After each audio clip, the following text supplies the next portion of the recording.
আসসালামু আলাইকুম। আমি Sajidul Islam, writer of campfire book and camp power বুক।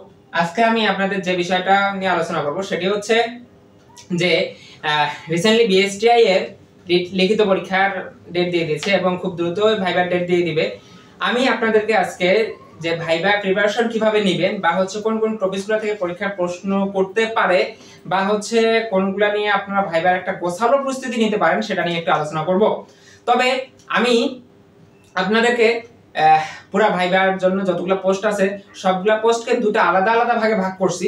সেটা হচ্ছে একটি হচ্ছে ল্যাব বেসিস বা ল্যাব রিলেটেড পোস্ট, আর একটা হচ্ছে ফিল্ড রিলেটেড বা হচ্ছে যেমন ফিল্ড রিলেটেড ফিল্ড অফিসার এবং হচ্ছে পরিদর্শক। এই পোস্টগুলোর ক্ষেত্রে এক ধরনের প্রিপারেশন আপনাদের নিতে হবে এবং যেগুলো ল্যাব বেস রিলেটেড সেটার জন্য অবশ্যই আপনাদের এক ধরনের প্রিপারেশন নিতে হবে। সত্যি কথা বলতে কি যে আসলে ভাইবার প্রিপারেশন আসলে আপনার লাকের উপর ডিপেন্ড করতেছে, আপনার কোন স্যার পড়তেছে ভাইবা বোর্ডে সেটার উপর, কোন স্যারের আপনি বোর্ডে পড়তেছেন সেটা অনেক বড় একটা ইফেক্ট করে। তার আগে আমি আপনাদেরকে প্রথমেই বলে নেই অবশ্যই আমার চ্যানেলটি সাবস্ক্রাইব করে নেবেন যেন আপনারা কেমিস্ট্রি রিলেটেড এবং কেমিস্ট্রি চাকরি রিলেটেড যে বিভিন্ন ইনফরমেশনগুলো আছে, যে বিভিন্ন তথ্যগুলো আছে সেগুলো যেন আপনারা দ্রুত এবং সবার আগে পেয়ে যান। সেজন্য অবশ্যই সাবস্ক্রাইব করবেন এবং অবশ্যই লাইক কমেন্ট করবেন। এখন তাহলে আমি আপনাদেরকে প্রথমে বলে নিচ্ছি ল্যাব রিলেটেড যে পোস্টগুলো আছে সেগুলোর জন্য আপনারা কিভাবে প্রিপারেশনগুলো নেবেন। আমি কিন্তু আবার বলতেছি যে আপনার ভাইবা বোর্ডে কোন স্যার থাকতেছে একটা জিনিস মাথায় রাখবেন, যেগুলো হচ্ছে ল্যাব রিলেটেড পোস্ট বা হচ্ছে টেকনিক্যাল পোস্ট সেই পোস্টগুলোতে অবশ্যই আপনার ডিপার্টমেন্টের বা ডিপার্টমেন্টাল কোন স্যার অবশ্যই থাকবেন। তিনি ঢাকা বিশ্ববিদ্যালয়ের হতে পারেন বা হচ্ছে বুয়েটেরও হতে পারে। যেহেতু এবার পরীক্ষা আইবিএ নিয়েছে সেহেতু আপনারা একটা জিনিস ধরে রাখতে পারেন, আইবিএ পরীক্ষা নিয়েছে তাহলে আইবিএ কিন্তু কখনোই বুয়েটকে ডাকবে না ভাইবা বোর্ডে টেকনিক্যাল পোস্টে থাকার জন্য। অবশ্যই ভাইবা বোর্ডে টেকনিক্যাল পোস্টে থাকার জন্য ঢাকা বিশ্ববিদ্যালয়ের কেমিস্ট্রি বলেন, অ্যাপ্লাইড কেমিস্ট্রি বলেন, ফার্মেসি বলেন বা অন্য কোন ডিপার্টমেন্টের স্যারকে রাখতে পারে, যেটা হচ্ছে ওই পরীক্ষা কমিটির যার পছন্দ। বুঝতে পারছেন আমার কথা হয়তো বা?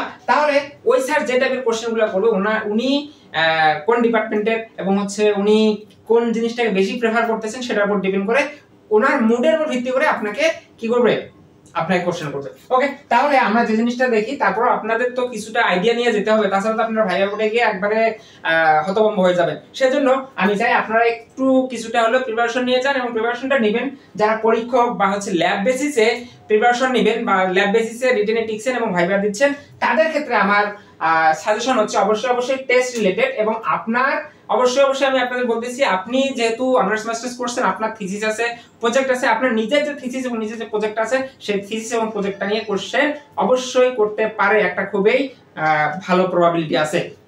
তাহলে অবশ্যই আপনি আপনার প্রথমটা হচ্ছে আপনার টেস্ট রিলেটেড বলতে আপনারা দেখবেন এসএসসি এবং এইচএসসির বইয়ে, বিশেষ করে এইচএসসির বইয়ে, এইচএসসি মানে ইন্টারের বইয়ে যে শেষের দিকে দেখবেন গুণগত রসায়নের শেষের দিকে যে বিভিন্ন টেস্টগুলো আছে, বিভিন্ন আয়ন শনাক্তকরণ, কোয়ালিটেটিভ কেমিস্ট্রি, কোয়ান্টিটেটিভ কেমিস্ট্রি, সেই শনাক্তকরণগুলো অবশ্যই আপনারা একটু দেখে নেবেন।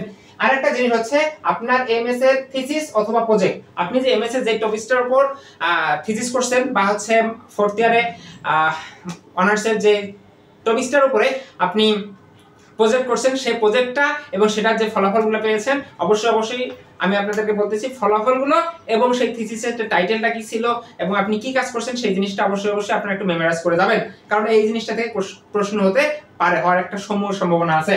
নাম্বার 1। নাম্বার 2, আপনারা যে জিনিসটা দেখবেন যে ল্যাবে যে ধরনের টেস্টগুলো হচ্ছে মানে আপনি যে পরীক্ষা যে পোস্টের জন্য ভাইবা দিচ্ছেন, যেমন পরীক্ষক কেমিস্ট্রি বা হচ্ছে পরীক্ষক ইলেকট্রনিক্স, তাহলে আপনার ইলেকট্রনিক্স ল্যাবে কি টেস্ট হতে পারে বা হচ্ছে আপনার কেমিস্ট্রি ল্যাবে কি টেস্ট হতে পারে, আপনি যে ল্যাবে ভাইবা দিচ্ছেন সেই চাকরি রিলেটেড যে কি বলবো আমি ল্যাবের যে টেস্টগুলো হয় সেগুলো অবশ্যই আপনাদের দেখতে হবে, মানে কি ল্যাবে যে ধরনের টেস্ট হয় সেগুলো সম্পর্কে অবশ্যই আপনার একটু ধারণা নিতে হবে। আবার আপনি যদি চাকরিজীবী হয়ে থাকেন তাহলে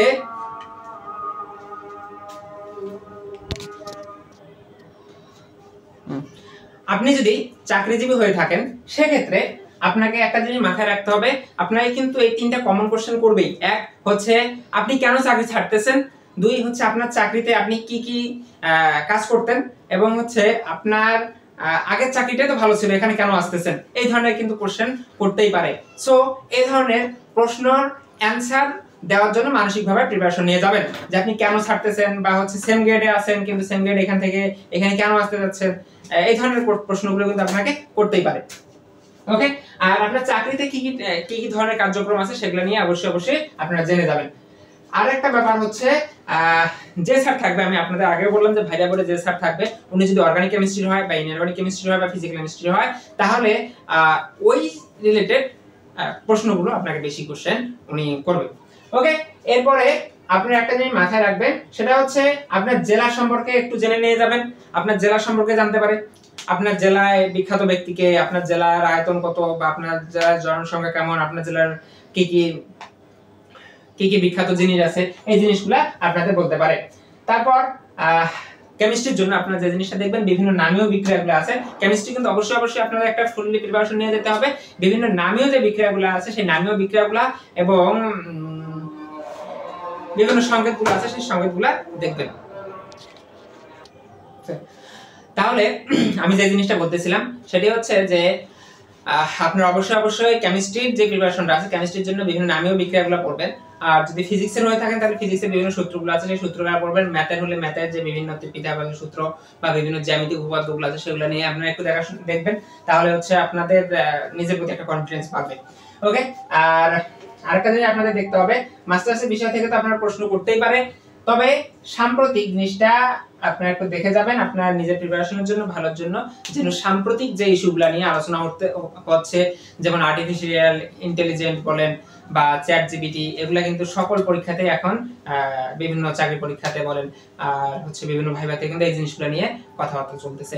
চতুর্থ শিল্প বিপ্লব, 3G, গ্লোবাল ওয়ার্মিং, যে জিনিসগুলো নিয়ে বিভিন্ন সাম্প্রতিক ইস্যুগুলো যেগুলো নিয়ে হচ্ছে পেপার পত্রিকায় লেখালেখি হচ্ছে, এই জিনিসগুলো অবশ্যই আপনারা দেখবেন।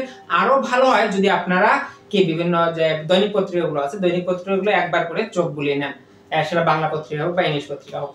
এরপরে আমরা দেখবো যে ফিল্ড রিলেটেড যেটা, সেই ফিল্ড রিলেটেড যে পোস্টগুলো আছে, ফিল্ড রিলেটেড পোস্টের জন্য আপনাকে কিভাবে প্রিপারেশন নেওয়া যেতে পারে বা হচ্ছে সেটার জন্য আপনাকে কি টাইপের প্রশ্ন করতে পারে।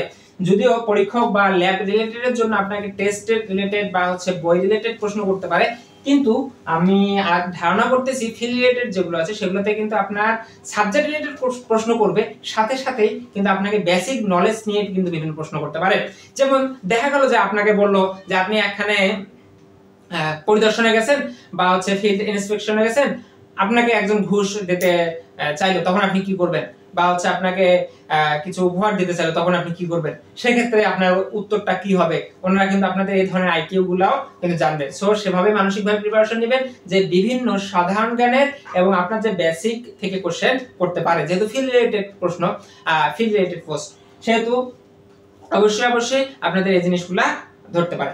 আরেকটা জিনিস মাথায় রাখবেন যে ফিল্ড অফিসারের কাজ কি, এই কাজ ফিল্ড অফিসারের কাজ সম্পর্কে আপনার আইডিয়া আছে কিনা, আপনি যে চাকরিতে যেতে যাচ্ছেন সেটা সম্পর্কে কোনো আইডিয়া আছে কিনা, সেটা নিয়েও কিন্তু প্রশ্ন করতে পারে। আরেকটা জিনিস আপনারা দেখবেন যে কোনো সমস্যা যদি আপনি পড়ছেন, তখন সেই সমস্যাগুলো থেকে আপনারা এটা কিভাবে উত্তরণ হবে বা উত্তরণের উপায় কি, ফিল্ডে যাওয়ার পরে আপনি কোনো একটা সমস্যায় পড়ছেন তখন এটা থেকে কিভাবে উত্তরণ পাবেন, এই ধরনের প্রশ্নগুলো উত্তর দেওয়ার মানসিকতা নিয়ে যাবেন। এরপরে আমরা যেটা দেখবো সেটা হচ্ছে আপনার জেলা সম্পর্কে অবশ্যই আপনি প্রশ্ন করতে পারেন, বিখ্যাত ব্যক্তি, লেখক, কোন ধরনের বই পড়েন আপনি, এবং সাম্প্রতিক যে ইস্যুগুলো আছে সেই ইস্যুগুলো অবশ্যই আপনারা দেখবেন।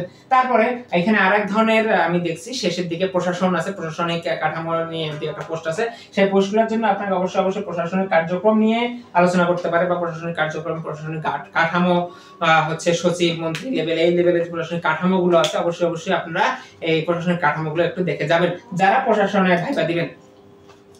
এরপরে আমি আপনাদের একটা জিনিস ভুলে গেছি, সবার প্রথমে বলা উচিত ছিল বিষয়টা, কিন্তু আপনারা একটা জিনিস মাথায় রাখবেন, আমি একটা ভাইভাতে এই জিনিসটা ফেস করছি কি, যে আমি ভাইভাতে গেছি, যাওয়ার পরে দেখা গেল যে আমাকে ওনারা বলছেন যে আমি গেছি, ওনাকে বসতে বললো, বসলাম, বসার পরে বলতেছে বলো, মানে আমাকে এটা বলেও নেই যে ইন্ট্রোডিউস ইউরসেলফ, আমাকে বলছে বলো, আমি বললাম যে স্যার কি বলবো, আমি তো চুপ হয়ে আছি। তখন ওনারা বলে তোমার নাম বলো, কোথা থেকে পড়াশোনা করছো। তার মানে এটা কিন্তু একটা ব্যাড ইফেক্ট হয়ে গেছে আমার জন্য। যদিও স্যার যখনই আমাকে বলছিল যে বলো, তখনই আমাকে আমার ইন্ট্রোডিউস ইউরসেলফটা বলা উচিত ছিল, যে I am Sajidul Islam, I completed my graduation, post graduation from Dhaka university, এই ধরনের আমাকে একটা বড় আমার ইন্ট্রোডিউস করা উচিত ছিল, কিন্তু আমি সেটা করিনি, কারণ আমি তখন প্রথম ভাবে, আর সেটা মানে আমার দ্বিতীয় ভাবে কি প্রথম ভাবে ছিল, আমি বুঝতে পারিনি যে আসলে আমাকে ওনারা কি বলতেছে। সো আপনারা এই জিনিসটা মাথায় রাখবেন, আপনাকে যদি স্যার এই ধরনের কিছু একটা কথা বলে নেয় যে বলো বা তোমার পরিচয় কি, তোমার নাম কি যদি বলে, তারপর আপনি আপনার পুরা ইন্ট্রোডিউস ইউরসেলফটা বলার চেষ্টা করবেন। কারণ এই জিনিসটা আসলে চাকরির ব্যাপারটা রিজেকের ব্যাপার, আমার সে সময় এটা হয়নি। আমি জানি না এটার জন্য আমাকে ওনারা নেগেটিভ মার্কিং করছে না অন্য কোনো কারণ, সেটা আমি জানি না। তবে আমি আপনাদেরকে বলবো যে অবশ্যই আপনাদেরকে প্রশ্ন বলার পরে যাওয়ার পর আপনি প্রবেশ করলেন, প্রবেশ করার পর যদি দেখেন যে আপনাকে সিট ডাউন সিটেড করতে বলে, সিটেড হলেন, সিটেড হওয়ার পরে যদি আপনাকে বলে যে বলো বা তোমার নাম কি, এই ধরনের কোনো প্রশ্ন যদি করে থাকে, তাহলে অবশ্যই আপনারা আপনার ফুল ইন্ট্রোডিউস ইউরসেলফটা দিবেন। বুঝতে পারছেন আমার কথা হয়তো বা? আর যদি আপনি ফুল ইন্ট্রোডিউস ইউরসেলফ না দেন, তাহলে হয়তো বা স্যাররা এটা নিয়ে নেগেটিভ ভাবে ধরে নিতে পারে। যদিও এটাতে আমি জানি না স্যার, এটাতে পুরোটা ডিপেন্ড করতেছে স্যারদের উপর। তবে চেষ্টা করবেন আপনারা যেন এই ধরনের জিনিসগুলা অ্যাভয়েড হয়। আর একটা ব্যাপার, যদি কোনো কিছু না পারেন ডিরেক্ট সরি বলবেন, সরি না বলে যদি অর্ধেক বলার পর থেমে যান, সেক্ষেত্রে স্যাররা অনেক হেল্পফুল থাকেন। সেক্ষেত্রে এটাও হতে পারে যে আপনার অল্প অল্প মনে আছে, তখন অর্ধেক বলে থেমে যাবেন, এটাও একটা ভালো দিক। তবে ভুল বলার চেষ্টা করবেন না, যা বলবেন সঠিকটা বলবেন। এখন আমরা আমাদের ভাইবার জন্য এভাবে প্রিপারেশন নিলেই, একটা ভালো প্রিপারেশন নিয়ে আমরা একটা সেলফ কনফিডেন্স নিয়ে আমরা ভাইবাটা দিতে পারবো। ধন্যবাদ সবাইকে। আপনারা সবাই ভালো মতো প্রিপারেশন নেন এবং ভালোভাবে ভাইবা দেন, এবং যার রিজিকের ব্যবস্থা আছে তার একটা উত্তম রিজিকের ব্যবস্থা হোক। এই বলেই আমি আমার আজকের ক্লাস শেষ করতেছি। আসসালামু আলাইকুম।